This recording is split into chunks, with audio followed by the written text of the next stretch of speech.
आपल्या धर्मवीर छत्रपती संभाजी महाराजांना अक्षरशः 40 दिवस हलाल करून निर्गुणपणे तडपवलं। शंभूराजांच्या डोळ्यात तापलेल्या साळ्या टाकल्या गेल्या, त्यांची जीभ छाटल्या गेली, त्यांच्या अंगाचा मांस काढून कुत्र्यांना खाऊ घातलं, त्यांच्या अंगावरच्या जखमांवरती मीठ चोळलं गेलं, त्यांच्या अंगावरती गरम उकळतं तेल टाकलं गेलं, पण तरी कधी आपल्या सह्याद्रीचा छावा त्या औरंगजेबासमोर झुकला नाही। परंतु तरी औरंगजेबाने आपल्या शंभूराजांना शेवटचा एक प्रश्न विचारला की संभाजी, मान लो हमारी शर्तों को, इस्लाम कबूल कर लो, जीवित छोड़ दूंगा।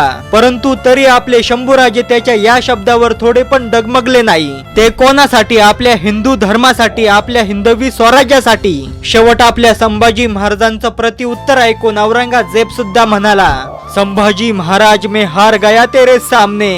अगर मेरी एक भी औलाद होती ना तेरे जैसी संभाजी, तब मैं पूरे भारत पे क्या पूरी दुनिया पर मेरे मुगल सल्तनत का परचम लहरा देता। मग 11 मार्च 1689 ला फाल्गुन अमावस्येच्या दिवशी आपल्या छत्रपती संभाजी महाराजांना मृत्यूच्या दारात पाठवलं।